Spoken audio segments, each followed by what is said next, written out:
Salut à tous, aujourd'hui une nouvelle vidéo. Donc carbu. Démontage du carbu de 16 d'Elorto sur Euro 3. Je le démonte pour faire une vidéo, pour le renettoyer encore et encore. Parce que j'ai une fuite de liquide de refroidissement et j'ai l'impression que ça coule sur le carbu. Et puis hier j'ai eu une grosse perte de puissance. Une grosse perte de puissance. À un moment j'ai eu l'impression d'avoir un trou de puissance. Donc je vais faire un contrôle. Pour les outils, décliquer pour démonter la selle. Moi j'ai un petit tournevis à cliquer comme ça qui est plutôt sympathique avec trop d'embouts parce qu'il y en a qui servent à rien. Pour ceux qui ont besoin, moi j'en ai pas forcément besoin, je tire dessus, c'est pour les durites, la pince multiprise, pour la bougie, clé de 21 et un tournevis plat pour démonter les colliers. Donc on va commencer par démonter le boisseau qui est là.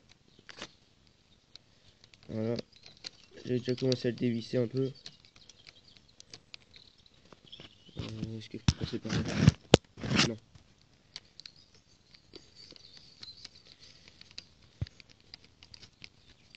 Voilà. Une fois dévissé, faut faire attention à pas faire tomber l'aiguille ni rien. Donc on prend le boisseau, on le pince un peu comme ça et on vient le mettre sur le côté. Voilà à quoi il ressemble. J'ai mon aiguille qui est un peu tordue, j'ai l'impression. Donc ça c'est pas très grave. Le ressort qui va venir faire revenir la poignée. Donc moi il marche pas très bien mais bon c'est pas très grave. Donc voilà, on a une vue sur l'intérieur du carbu, j'ai l'impression qu'il y a du liquide de refroidissement. C'est un peu vert, alors que mon huile est rouge. Ensuite, on va prendre le petit tournevis plat. Et on va venir démonter. Donc moi j'ai un starter à la main, comme ça. Je sais pas s'il y en a d'autres qui l'ont. Mais on vient le dévisser. Donc je peux pas trop m'approcher parce que l'espace est assez restreint. C'est derby à cadre périmétrique pour pas dire de bêtises, ça doit être ça. Après il y a les cadres tubulaires, c'est les derby avec les gros réservoirs. Je sais pas si vous avez déjà vu ça. Donc là c'est une toute petite vis à pas perdre parce que sinon bah comme les autres trucs ça marche moins bien. Hop, moi je remets la vis dedans. Voilà. Cet après-midi il y aura sûrement la vidéo tuto wheeling. Enfin tuto wheeling. La vidéo entraînement wheeling. Avec mon pote s'il vient jusqu'à chez moi. Parce que c'est pas comme ça mais bon on habite assez loin, dans une vingtaine de kilomètres. C'est pas très loin non plus, c'est pas non plus Marseille, Marseille-Paris ou une connerie comme ça, mais pour nous en 50 c'est assez loin. Donc ensuite on va venir enlever le cornet, donc on dévisse le collier qui vient tenir. J'ai les doigts gelés moi ce matin. C'est pas très froid pourtant. Donc pour info, on a eu le changement d'heure. Donc voilà, le cornet est tombé. Corneton Air, franchement, il gère la fougère. C'est un ami qui me l'a donné. Merci à toi. Par contre, il commence à être un peu abîmé à ce niveau-là. Mais bon, moi je m'en fous tant que ça marche. Ça fait un joli bruit. Il a imbibé d'huile par contre. Et ça, c'est un peu chiant à nettoyer. Ouais. Bon, c'est pas grave. On verra ça un autre jour. Ensuite, une fois qu'on en est à cette étape-là, que le carbu est à moitié nu, on va venir dévisser le premier collier de serrage.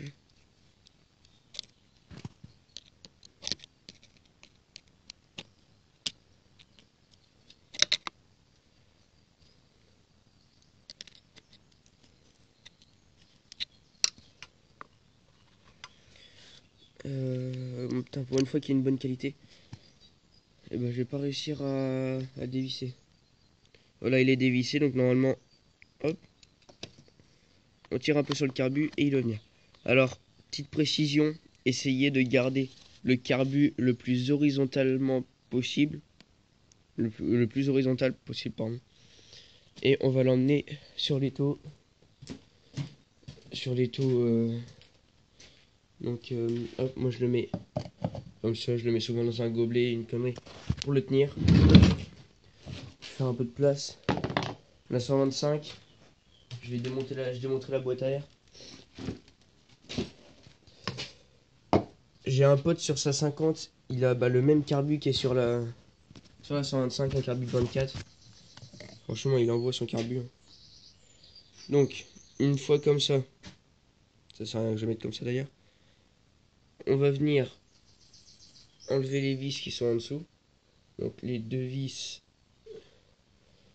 là. C'est pas grave. Je vais vous faire voir directement. Donc on va enlever. Tac. Ok, le téléphone. Comme ça. On va venir enlever la vis qui est là. Et l'autre qui est là. Donc j'essaie de cadrer en même temps. C'est pas si simple. C'est un tournevis plat.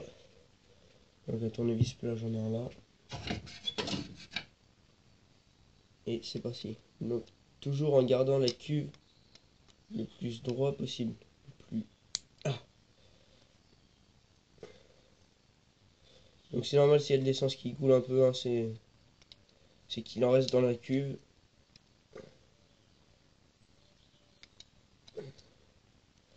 Mais moi je veux la garder. Je vais pas y arriver là. Ça commence à couler un peu l'essence partout.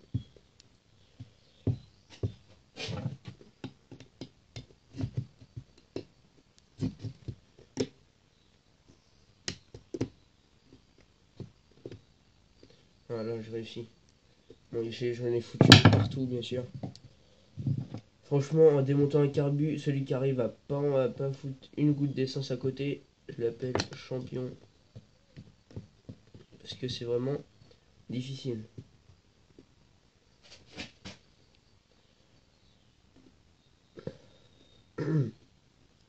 C'est normal si vous voyez pas, si vous voyez juste la batterie qui est en train de charger devant. C'est que je répare la 125. Donc, problème de membrane. J'ai regardé dans le carbu, c'est un carbu à boisseau, donc il n'y a pas de membrane. Donc, je sais pas qu'est-ce que c'est. Ça fait 10 ans qu'elle a pas tourné, hein, au moins. 10 ans ou moins, j'espère. Elle est assez sale. Avant de lui redonner, j'y passerai un coup de Karcher sûrement. Au moins, ça lui fera plaisir. Puis je la ferai un peu rouler devant chez moi. Hop, voilà. Ensuite, on vient gentiment enlever ça. Donc la cuve, on vient la retirer. On souffle un peu dedans. Et ensuite, donc, la cuve, je peux pas trop la pencher parce qu'elle est pleine d'essence. On va venir vérifier s'il n'y a pas des petites gouttes comme... quel exemple? De l'huile, quand on met de l'huile dans une assiette et qu'on met du vinaigre par-dessus, ça fait des petites pellicules. Bah, on va regarder s'il n'y en a pas. Donc là, moi, il n'y en a pas. C'est assez bien. Bah, je vais verser là-dedans.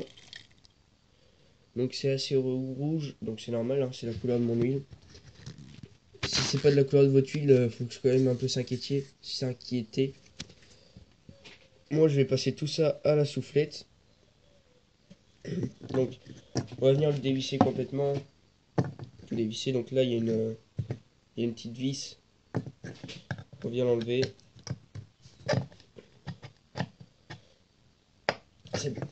Ça désaffecte en même temps. Ah. Donc moi j'ai mon boisseau, mes gicleurs, c'est tout là-bas. J'aime me penser. C'est tout à côté, hein. Essayez de le garder le plus propre possible. Donc moi là, pour l'instant ça va. Faut que je trouve un endroit. Hop, j'ai un peu de PQ pour se moucher. Je vais tout étaler dessus. Ensuite, à ce niveau-là, on va venir enlever attention à la petite aiguille, comme sur le Carbut 24. On va venir enlever les gicleurs. Donc le gicleur principal, moi c'est un 94 court. Je sais pas si on voit bien. Voilà, gicleur de 94 court. Il est pas bouché, donc c'est une bonne chose. Ensuite, gicleur de starter ou un truc comme ça.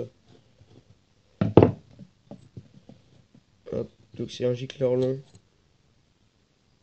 de 45. Voilà. Et le gicleur qui est à côté du principal. Je pense pas réussir à l'enlever comme ça. Si, bah si, il se dévisse tout seul. Il va pas être très serré non plus celui-là. Il y a tellement de vibrations. Avec le pignon de 12, je trouve qu'il y avait moins de vibrations à un moment. Mais après, j'avais l'impression que mon piston il commençait à percer. Hop, voilà comment c'est. Ensuite, au niveau du boisseau, donc moi il est en bon état. Boisseau en plastique. On vient tapoter. Hop, il y a la petite aiguille qui tombe. Est-ce qu'on voit, est-ce qu'on voit pas? Hop, voilà. L'aiguille à ne pas perdre non plus. Ça, c'est peut-être le plus important. Ensuite, quand votre boisseau va tomber, quand le flotteur va tomber, il y a un petit truc qui pendouille, donc il y a à ne pas perdre non plus, hein. Et ensuite, voilà, le haut du carbu, on va aller passer tout ça à la soufflette. Voilà, une fois que c'est fait, donc c'est déjà un peu plus propre. Il y a toutes les autres affaires là. Donc je ferai une deuxième partie pour éviter que les vidéos soient trop longues. Bah là, je vais couper cette vidéo et recommencer la partie 2, donc le remontage. Donc moi, je vous dis à plus pour la vidéo remontage.